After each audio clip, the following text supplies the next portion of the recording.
Selamat datang anak-anak ibu yang kelas 7 di sekolah kita. Perkenalkan, saya Desta Sutriana Sitohang. Kita akan belajar bersama mengenai prakarya. Nah, di SD kamu sudah belajar prakarya bukan? Nah, di kelas 7, kelas 8, dan kelas 9 kita akan belajar prakarya. Secara umum, prakarya itu terbagi dalam 4 aspek. Yang pertama kerajinan, yang kedua rekayasa, yang ketiga budidaya, yang keempat pengolahan. Kita akan belajar keempat aspek ini satu persatu. Nah, pasti penasaran dong ya, apa itu 4 aspek prakarya? Oke, untuk itu siapkan buku kamu untuk mencatat materi pelajaran dari Ibu. Kita akan belajar bersama-sama mengenai prakarya.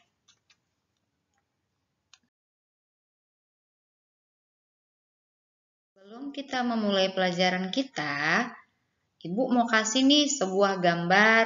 Dan dari gambar ini, Ibu berharap anak-anak Ibu sekalian bisa tertarik dan mulai memahami mengenai materi pelajaran kita. Silakan diperhatikan ya anak-anak Ibu gambar berikut.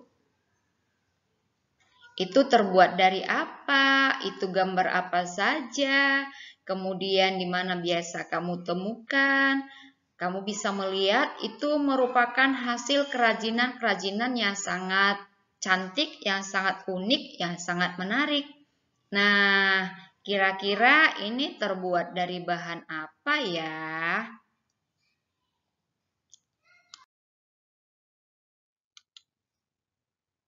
Nah, di bab pertama, pelajaran kelas 7, kita akan belajar mengenai kerajinan serat.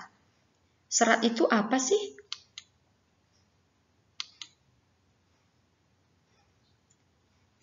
Ini ya pengertian dari bahan serat.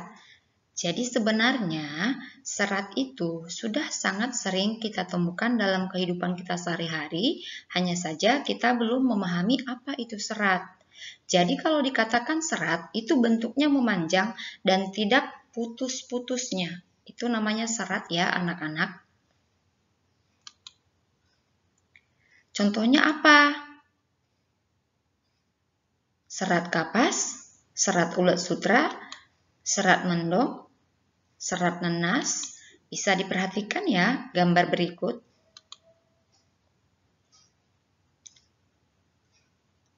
Yang mana coba di antara serat berikut yang pernah kamu lihat? Ada yang pernah lihat nggak? Oke, kalau sudah pernah lihat berarti sudah paham ya. Sudah tahu ya apa itu serat.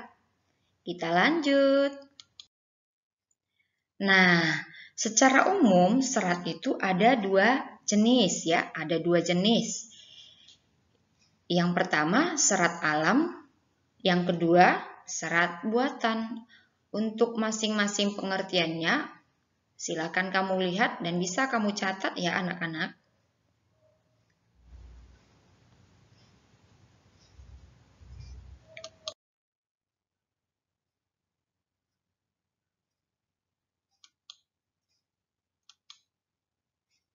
Oke, kemudian perhatikan gambar berikut anak-anak.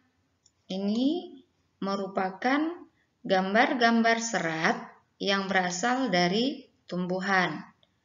Di sini ada serat eceng gondok, kemudian ada serat jute, kemudian ada serat mendong, ada serat nenas, ada serat kelapa, ada serat pelepah pisang.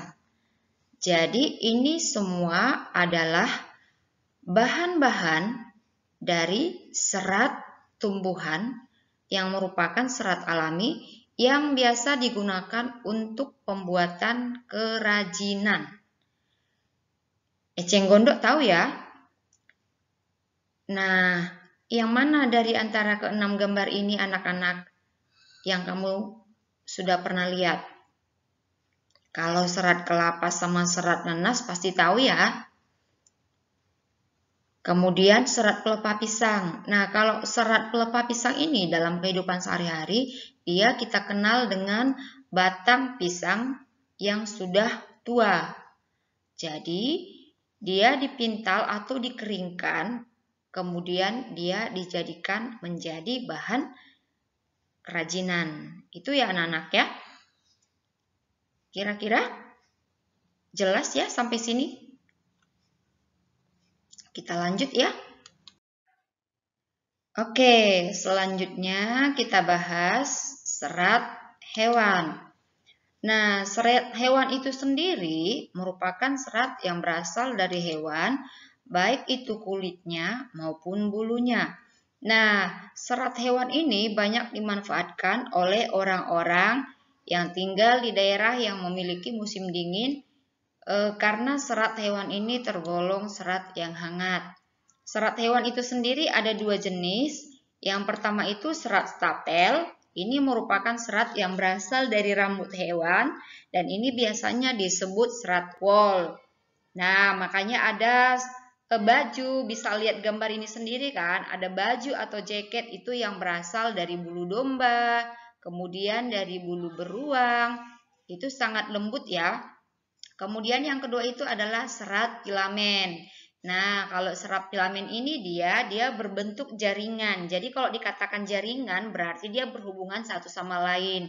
Nah, kalau ini biasanya berasal dari serat ulat sutra. Tahu ulat sutra enggak? Nah, kalau ulat sutra itu kan ada kepompongnya. Jadi itulah yang diolah menjadi kain sutra, makanya dia disebut serat sutra. Kalau untuk gambarnya sendiri, bisa kamu perhatikan gambarnya, ada bulu beruang, ada bulu domba, kemudian ini nih ada bulu alpaka. Jadi serat hewan itu biasanya dipakai dia untuk bahan dasar jaket, kemudian juga dipakai untuk bahan dasar pakaian. Jadi ada dari wool, kemudian itu bulunya, kemudian ada dari kepompong. Terus satu lagi tadi di atas itu dari kulit hewan. Nah di sini ibu nggak ada buat gambar dari kulit hewan ya. Nah kalau untuk kulit hewan itu biasanya dia dipakai untuk pembuatan topi, jaket, sepatu. Makanya dia ada jaket kulit, ada sepatu kulit, ada topi kulit. Itu dia semuanya berasal dari serat hewan. Jadi ada perbedaan antara serat hewan dan serat tumbuhan. Sudah bisa paham ya di mana letak perbedaannya serat hewan dan juga serat tumbuhan. Oke ya, sampai di sini untuk serat hewan. Kita lanjut ke slide berikut. Oke, setelah belajar serat alam, sekarang kita masuk ke jenis serat yang kedua, yaitu serat buatan. Serat buatan ini disebut juga dengan serat sintetis karena serat sintetis atau serat buatan ini merupakan serat yang dibuat oleh manusia yang dalam pengolahannya menggunakan bahan-bahan kimia. Jadi secara umum serat buatan ini dia digunakan untuk proses pengolahan bahan tekstil. Contohnya itu adalah serat dakron, serat logam, dan jenis serat lainnya. Di sini ada ibu lampirkan gambar dari serat buatan. Serat buatan ini jenisnya jauh lebih banyak ya, karena ini adalah hasil buatan tangan manusia. Ini jauh lebih panas daripada serat alami. Dan untuk serat buatan atau serat sintetis ini nanti akan kita bahas lebih lanjut ketika kita belajar mengenai kerajinan tekstil.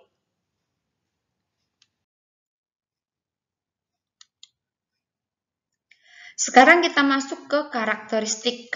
Karakteristik itu apa sih? Karakteristik itu berarti dia ciri-ciri khusus yang melekat pada suatu benda. Nah, kalau misalnya kamu pasti punya ciri khusus ya. Begitu juga dengan bahan serat yang kita pelajari kali ini. Jadi setiap serat itu memiliki karakter atau ciri khas tersendiri yang membedakannya dengan serat lainnya. Yang pertama kali itu kita bahas mengenai karakteristik dari bahan alam, bahan serat alam ya. Yang pertama kapas. Kapas itu apa sih karakternya? Tahu ya kapas ya?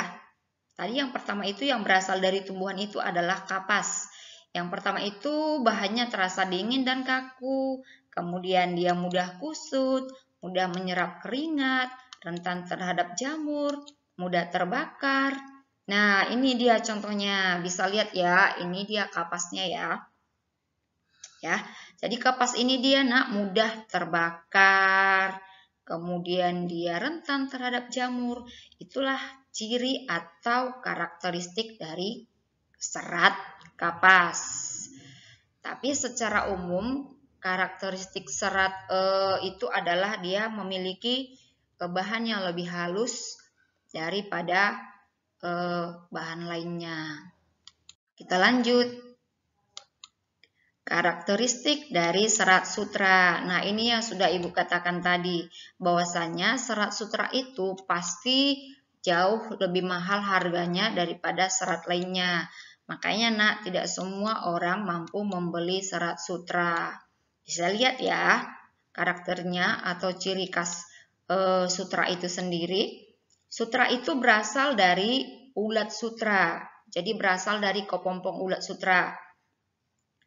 Ini dia nih, ada gambarnya di samping ya. Diperhatikan sambil dicatat karakteristik dari serat sutra itu sendiri. Yang pasti sutra itu dia jauh lebih halus daripada kapas dan serat lainnya.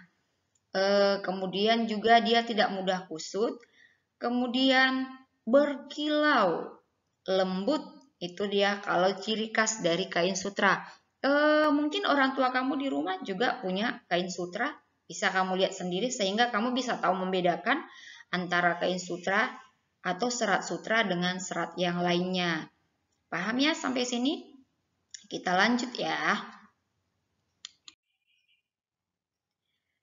Nah, selanjutnya itu adalah serat wol. Ini yang sudah Ibu katakan tadi. Serat wol ini biasanya dipakai atau sangat diminati di daerah yang memiliki iklim dingin karena dia bahannya itu hangat. Untuk karakteristiknya bisa dilihat, bisa sekalian dicatat ya. Unik-unik ya. Jadi sebenarnya dia sangat menarik kalau dia yang bahan wol. Makanya wol ini dia lembut, kemudian dia keriting, elastisitasnya itu tinggi, kemudian dia penahan panas yang baik. Jadi kalau misalnya dijadikan bahan jaket, bisa kebayangkan hangatnya. Sampai sini paham ya anak-anak ya? Kita lanjut ya. Fokus ke tulisannya aja, kalau misalnya mau lihat gambarnya bisa ya, supaya lebih semangat. Jadi anak-anak Ibu bisa tahu bahwasanya serat wol itu dia ada tadi dari rambut kuda bisa, dari bulu kelinci bisa, kemudian dari bulu domba bisa. Oke ya, kita lanjut. Oke, yang selanjutnya dan yang terakhir adalah kita ulang kembali pelajaran kita sebelum Ibu kasih tugasnya. Hari ini kita sudah belajar mengenai apa itu serat, kemudian berapa jenis serat, karakteristik serat, apa aja yang termasuk dari hewan, apa aja yang termasuk dari tumbuhan. Nah, Ibu harap semuanya sudah paham, sudah mengerti dengan penjelasan Ibu. Sekarang ambil buku kamu dan silakan kamu catat soal-soal berikut dikerjakan dari yang sudah kita pelajari hari ini, dijawab dengan benar supaya kamu mendapatkan nilai yang baik. Saya hanya kasih 5 soal. Yang pertama, jelaskan pengertian serat. Tuliskan pembagian serat secara umum dan contohnya. Tuliskan 4 serat tumbuhan dan contohnya. Tuliskan dan jelaskan 2 jenis serat hewan. Tuliskan karakteristik serat wol dan sutra. dikerjakan dengan rapi dan benar di buku tugasnya.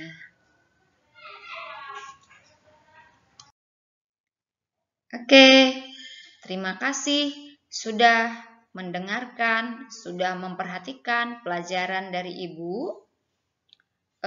Lengkapi catatannya, kerjakan tugasnya, dan sampai ketemu minggu depan. Salam sehat dan tetap jaga kesehatan selama kita belajar di rumah.